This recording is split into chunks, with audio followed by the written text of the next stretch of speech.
الحبيب إلى حضرة النبي محمد صلى الله عليه وسلم. الفاتحة. أعوذ بالله من الشيطان الرجيم. بسم الله الرحمن الرحيم. الحمد لله رب العالمين الرحمن الرحيم مالك يوم الدين إياك نعبد وإياك نستعين اهدنا الصراط المستقيم صراط الذين أنعمت عليهم غير المغضوب عليهم ولا الضالين. بسم الله الرحمن الرحيم. الحمد لله رب العالمين والصلاة والسلام على سيدنا محمد الفاتح المعرف والخاتم لما سبق ناصر الحق بالحق والهادي إلى صراطك المستقيم وعلى آله وصحبه حق قدره ومقداره العظيم. Alhamdulillah, segala puji dan syukur kehadirat Allah Subhanahu wa taala yang masih memberikan kita suatu nikmat yang sangat besar, yaitu nikmat sehat walafiat. Dengan nikmat sehat walafiat kita masih dikumpulkan oleh Allah Subhanahu wa taala di dalam salah satu tempat yang penuh barakah, tempat yang penuh rahmat, tempat yang penuh maghfirah dari Allah Subhanahu wa taala, insyaallah. Amin ya rabbal alamin. Salawat dan salam atas junjungan kita Nabi Muhammad sallallahu alaihi wasallam, kepada para sahabatnya dan para pengikutnya hingga yaumil kiamat. Masyaallah, hadirin rahimakumullah, sebelum kita meneruskan pelajaran kita, sebagaimana kita membaca kitab Syarahul Hadis Jibril, yaitu atau menjelaskan tentang ilmu fikih, maka kita akan membahas sedikit, yaitu keutamaan yang Allah berikan di dalam bulan Muharram. Terutama yaitu kita akan masuk di dalam 10 daripada bulan Muharram, atau yang dinamakan yaitu Yaumul Asyura. Jadi Yaumul Asyura, hari yang penuh barakah, hari yang penuh rahmat, yang mana Allah mengangkat, memuliakan para nabi-nabi yang terdahulu di Yaumul Asyura. Bagaimana ulama mengatakan, sebelum kita bahas Yaumul Asyura, maka kita akan membahas juga yaitu awal daripada maksiat yang ada di dalam muka bumi tersebut, atau yang dinamakan kunci daripada maksiat. Jadi sebelum Allah Subhanahu wa taala menciptakan yaitu kita atau bumi dan langit, yang pertama kali Allah ciptakan yaitu air, bumi. Jadi Allah yang pertama kali ciptaan Allah itu bumi, sebelum Allah menciptakan ars. Jadi Allah ciptakan bumi, kemudian Allah ciptakan ars. Ars itu di bawah bumi. Nah, setelah ulama berpendapat ars dulu atau kolam dulu, kolam ini takdir yang diciptakan oleh Allah. Ars yang mana adalah singgasana ibadah tempat kerajaan Allah Subhanahu wa taala. Dan termasuk yang gelam yaitu takdir. Takdir ketentuan yang mana Allah Subhanahu wa taala menciptakan. Jadi yang mana yang terdahulu, ars atau gelam dulu diciptakan oleh Allah. Maka ulama berpendapat ars dulu diciptakan oleh Allah, baru gelam. Setelah Allah menciptakan ars, maka Allah baru menciptakan daripada gelam. Nah, setelah itu Allah perintahkan, wahai gelam, katanya, engkau catat, katanya, kau catat seluruhnya, jangan ada yang lepas daripada catatan gedak daripada gelam. Maksudnya takdir-takdir yang ada di dalam ciptaan Allah. Jadi kita sudah ditakdir, ciptaan Allah itu sudah dicatat oleh Allah seluruhnya. Dari kita waktu bakal diciptakan oleh Allah sampai yaumul kiamat, itu sudah dicatat oleh gelam atau takdir kita. Tapi saking penuhnya takdir tersebut dicatat oleh gelam, maka penuh, maka Allah lemparlah ke ars. Gelam tersebut dilempar ke ars. Nah, setelah Allah menciptakan daripada ars, gelam, lalu Allah menciptakan daripada dinamakan tentara-tentaranya Allah. Allah ciptakan daripada tentaranya, terutama daripada bangsa malaikat. Allah ciptakan. Kenapa malaikat diciptakan oleh Seperti kalau kita lihat di dalam kitab hadis Rasulullah SAW menjelaskan, malaikat itu diciptakan oleh Allah, terutama malaikat Jibril, makhluk yang paling indah. Makhluk yang paling indah diciptakan oleh Allah. Kenapa makhluk yang paling indah? Pernah Rasulullah SAW menggambarkan malaikat Jibril itu diciptakan oleh Allah mempunyai 600 sayap. 600 sayap yang meliputi langit dunia kita, bumi kita, yang meliputi daripada dunia kita ini, itu cuma sayapnya malaikat Jibril. Malaikat Jibril ini pernah Rasulullah SAW menggambarkan satu sayapnya ini, daripada sayap malaikat Jibril ini, dia mempunyai 2 sayap, 2 kepala. Itu terbuat daripada batu yakut, mutiara indah luar biasa. Keindahan ini luar biasa Allah ciptakan malaikat Jibril. Sampai dikatakan Jibril itu ngomong kepada Allah, ya Allah, katanya, apakah engkau menciptakan aku ini sebagai makhluk yang paling indah? Maka Allah ngomong, wahai Jibril, aku menciptakan engkau sebagai makhluk yang paling indah yang menciptakan. Saking senang malaikat Jibril tersebut, akhirnya dia ngomong kepada Allah, ya Allah, aku pengen melaksanakan sholat 2 rakaat. Pergilah malaikat Jibril melaksanakan sholat 2 rakaat seakan-akan sampai 20.000 tahun. 2000 tahun dia beribadah kepada Allah. 2 rakaatnya seperti 2000 tahun. Itu karena apa? Karena tanda syukurnya malaikat Jibril itu ciptaan Allah yang sangat indah, yang luar biasa, yang Allah berikan kepada malaikat Jibril. Tapi juga dikatakan katanya satu tepas deh kepala malaikat Jibril itu besok menyampai tempuh jaraknya 3.000 tahun. Katanya 3.000 tahun satu tepas deh. Itu kalau satu kepala enggak, belum 20 kepala, tambah berapa Pak? Sampai cepatnya dah. Subhanallah yang Allah ciptakan. Nah, tapi setelah dia selesai daripada itu, maka dia menghadapkan kepada Allah. Ya Allah, katanya, aku sudah melaksanakan sholat selama 20 tahun. Kata Allah ngomong, wahai Jibril, katanya, engkau sholat yang 2000 tahun ini katanya, tidak sebanding dengan sholat katanya umat kekasihku Nabi Muhammad SAW 2 rakaat.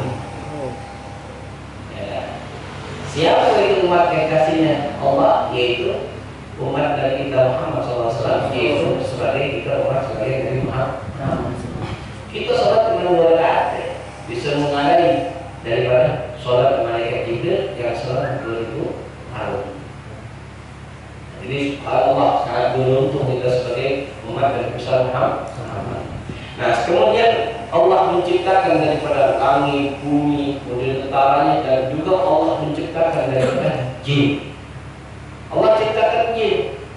Jadi sebelum penghuni daripada dunia, siapa yang diciptakan oleh Allah yang penghuni daripada dunia tersebut itu bangsa jin. Jadi bukan kita dulu, jangan tergerak mana ya. Jadi yang pertama kali yang diciptakan oleh Allah dunia selama 8.000 tahun itu kosong yang diisi oleh jin. Kemudian jin tersebut membuat kerusakan di dalam kaum ini, kerusakan kaum ini, saling bunuh, saling ini rusak. Maka akhirnya dengan kerusakan yang luar biasa Allah berikan ada satu jin yang namanya jin Azazil. Jin Azazil yang dibantu dengan tentara malaikat untuk menyelamatkan di dalam dunia tersebut supaya dunia tersebut jadi aman. Kalau dunia tersebut dengan jin Azazil tersebut maka aman. Setelah itu maka Allah mengangkat daripada jin tersebut ke langit, itulah menjadi khazan fil jannah. Jadi penduduk daripada penjaga di dalam surga Allah Subhanahu wa taala. Itu jin. Jadi jin itu sebelum kita penghuni dunia, jin dulu. Jadi subhanallah. Nah, kenapa jin itu tersebut ketika Allah menciptakan malaikat? Allah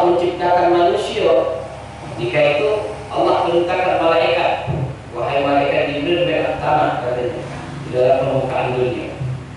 Maka ketika itu malaikat Jibril tersanggup untuk mengambil tanah tersebut. Maka diutus lagi malaikat lagi, ambillah malaikat Israil yang mengambil tanah atas izinnya Allah. Tanah itu diembek, itu seperti sifat manusia. Kenapa? Tanah yang waktu diembek oleh malaikat Israil tersebut itu terbuat daripada tanah yang warna merah, tanah yang warna putih, tanah yang warna hitam. Apabila ada tanah yang warna kuning, itulah sekarang ini kan ada kuning putih, ada kuning hitam, ada yang kuning kuning, ada yang sawo matang. Itu tanah yang telah Allah embek bercampur-campur yang diciptakan oleh Allah. Begitu itu ada yang dinamakan sifat, sampai disebut di dalam sifat. Itulah ketika Allah mengambil tanah tersebut, diperintahkan oleh malaikat, maka tanah itu yang ada yang mudah diambil, yaitu lembut tanahnya. Ada juga tanah tersebut ada yang ada keras di embeknya, dan tanah berupa tanah itu ada yang keruh, yang membutek, ada bermacam-macam. Nah itulah seperti sifat manusia. Ada yang keras manusia itu, ada yang lembut, ada yang macam-macam bentuknya, kerasnya, ada keras ada yang ini, ada itu sifatnya. Itu apa? Dari bentuk daripada tanah yang Allah ciptakan. Nah, ketika Allah menciptakan Nabi Allah Adam, maka selama 20 tahun Allah itu didiamkan. Dibentuk Nabi Allah Adam, kemudian Allah diamkan. Dia ada mengatakan sampai Nabi Allah Adam itu mengkering, kering, didiamkan selama 20 tahun. Nah, itulah kata waktu pernah kita bahaskan, kenapa ketika Allah membentuk Nabi Allah Adam, belum Allah perintahkan untuk sujud semua malaikat, jin sujud kepada Nabi Allah Adam, belum diperintahkan. Kenapa? Karena berbentuk Nabi Allah Adam seperti jisim tersebut terbuat daripada tanah, dan kemuliaan sama sekali. Kapan ketika Nabi Allah Adam tersebut menjadi mulia? Ketika nafaatul ruh. Pernah kita jelaskan, ketika Allah menciptakan Nabi Allah Adam bentuk daripada tanah, itu sudah pertama kali penyakit yang disebabkan oleh iblis.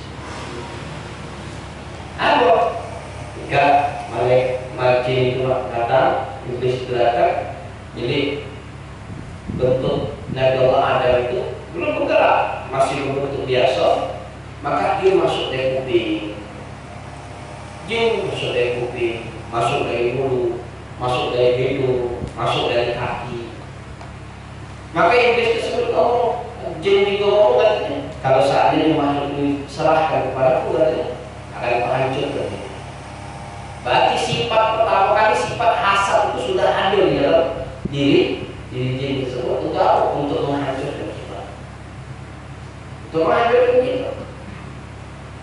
Ini sifat iblis, sifat jin. Nah kemudian malaikat beda lagi. Malaikat langsung bertanya kepada Allah. Jadi dia bertanya kepada Allah di dalam Al-Quran. Sebagaimana di dalam Al-Quran malaikat Allah SWT menjelaskan, wa in qala rabbuka lil malaikati inni ja'ilun fil ardi khalifah qalu ataj'alu fiha man yufsidu fiha wa yasfiku dima wa nahnu nusabbihu bihamdika wa nuqaddisu lak. Qala inni a'lamu ma la ta'lamun. Apa dikatakan oleh Allah? Kata malaikat, sebut malaikat, wa in qala rabbuka, ya Allah katanya. Kata malaikat Jibril, kata malaikat, kenapa wa ini ja'ilul fil ardi, kenapa engkau menjadikan manusia ini akan menjadi khalifah, menjadikan di dalam muka bumi? Dia ngomong seperti itu. Maksudnya Allah, kenapa engkau jadikan manusia itu akan engkau jadi penghuni di dalam muka bumi? Bakal menjadikan di muka tersebut pembunuhan, saling bunuh, saling ini. Apa dijadikan lagi? Mau susah baik. Kenapa malaikat tersebut ngomong kepada Allah itu seperti itu? Karena itu pernah terjadi Waktu di bangsa jin. Waktu bangsa jin kan penghuni dunia pertama kali sebelum manusia. Itulah malaikat tersebut bisa ngomong kepada Allah seperti itu. Kenapa ya Allah katanya kau ciptakan lagi khalifah fil ardi katanya. Manusia bentuk manusia ini katanya. Padahal ini tadi dikatakan katanya yusbima walah yusabbihu bihamdi. Dan katanya sesungguhnya kami malaikat selalu untuk bertasbih kepadamu katanya. Jadi malaikat itu bertasbih terus kepadamu. Engkau bersuci engkau, tapi engkau menciptakan suatu bentuk manusia makhluk yang akan menjadi perusak di dalam muka bumi. Maka kata Allah, qala inni a'lamu ma la ta'lamun. Sesungguhnya aku lebih mengetahui dari apa yang kau tidak tahu. Ya subhanallah. Jadi Allah itu tahu apa yang Dia ciptakan yang selain engkau daripada malaikat. Subhanallah. Itulah kenapa Allah menciptakan manusia. Allah menciptakan manusia beda dengan bangsa jin. Allah memuliakan manusia tersebut melebihi daripada makom malaikat. Seperti apa? Seperti para nabi lebih afdal daripada malaikat. Para rasul lebih afdal daripada malaikat. Kalau dia benar-benar kedudukan para anbiya, para rasul, para salihin itu lebih daripada kedudukan para malaikat. Ini yang malaikat yang subhanallah, malaikat yang tidak tahu. Allah juga lebih mengetahui. Maka ketika Allah subhanahu wa ta'ala mentiupkan ruh ke jasadnya Nabi Allah Adam, maka sampailah di tenggorokan. Itu subhanallah, sampai di tenggorokan Nabi Allah Adam tersebut berasyik. Asyik tersebut katanya, kenapa? Ini langsung Nabi Allah Adam mengucapkan Alhamdulillah. Maka langsung dijawab oleh Allah, rahimahullah. Alhamdulillah. Jadi Allah langsung memberikan kasih sayang Allah Subhanahu wa ta'ala. Itu sempurna baru dikatakan. Jadi syariatnya bagi kita ini berasyik itu sudah terjadi pada zaman Nabi Allah ada. Ini subhanallah. Ketika Allah Subhanahu wa ta'ala taruh lagi jasadnya, ruhnya Nabi Allah Adam tersebut sudah sempurna, barulah Allah memerintahkan seluruh bangsa malaikat dan seluruh bangsa jin untuk sujud kepada Nabi Allah Adam. Bersujud kepada Nabi Allah Adam. Kenapa sujud tersebut? Kenapa diperintahkan sujud? Ini banyak tafsirnya. Ada yang mengatakan, pernah kita bahas, ketika Allah Subhanahu wa ta'ala memerintahkan daripada seluruh daripada bangsa malaikat itu sujud kepada Nabi Allah Adam. Kenapa Nabi Allah Adam? Karena Nabi, yaitu Nabi Allah Adam itu manusia yang sangat mulia yang Allah ciptakan. Di situ Allah isi dengan ilmu. Ya Allah isi dengan ilmu. Bagaimana di dalam Al-Quran, wa 'allama 'Adama al-asma'a kullaha. Sesungguhnya Allah adalah memberikan pengetahuan kepada Nabi Allah Adam itu seluruh nama-nama. Jadi seluruh nama, alhamdulillah Nabi Allah Adam dibandingkan daripada malaikat. Tahu seluruh ilmu. Itulah yang dikatakan ilmu membuat dari Nabi Allah Adam itu menjadi mulia. Wafidilah di dalam tafsir yang lain, siapa yang akan jadi hebat? Katanya, kenapa? Karena di situ ada nur Nabi Muhammad SAW. Nah, dan seluruh malaikat itu bisa sujud kepada Nabi Allah Adam karena malaikat itu terbuat daripada cahaya. Cahaya siapa? Cahaya Nabi Muhammad. Itulah seluruh malaikat itu sujud kepada Nabi Allah Adam. Di situ ada nur daripada Nabi Muhammad. Ini, nah setelah itu, setelah sujud, cuma yang satu yang tidak mau sujud, yaitu iblis atau dia ngomong sama Allah, ya Allah, aku ini lebih mulia, aku terbuat daripada api,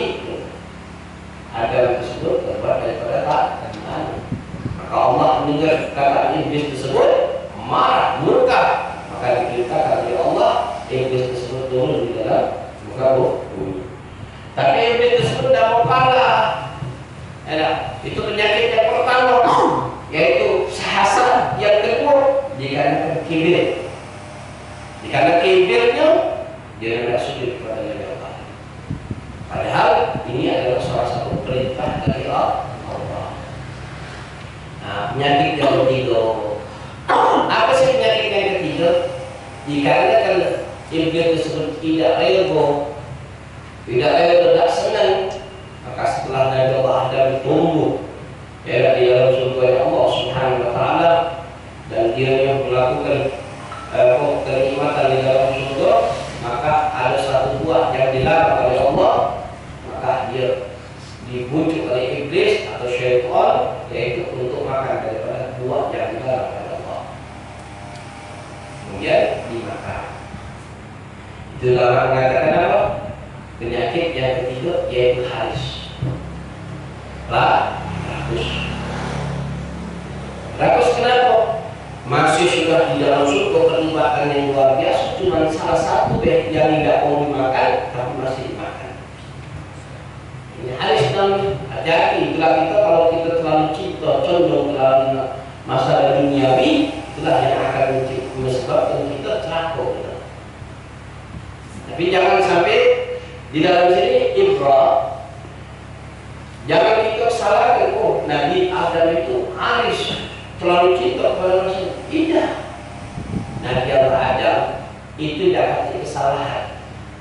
Kalau bagi kita nilai dapat kesalahan, itu asbab, sebab yang kita akan diturunkan Nabi Adam menjadi khalifah fil ardi.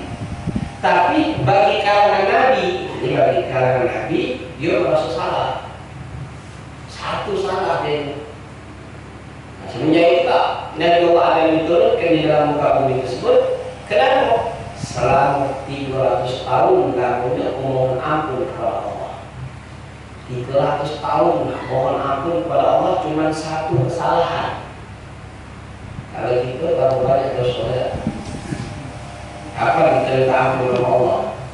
Tidak tahu perintah ampun gitu. Ya, sekalian itu semua ya. Nah ini subhanallah satu dosa. Kenapa Nabi Allah Adam itu bisa dengan satu dosa dia minta ampun kepada Allah? Kenapa? Yang kita ini bermacam-macam dosa yang kita lakukan, tidak pernah kita minta ampun kepada Allah. Cuma Nabi Allah Adam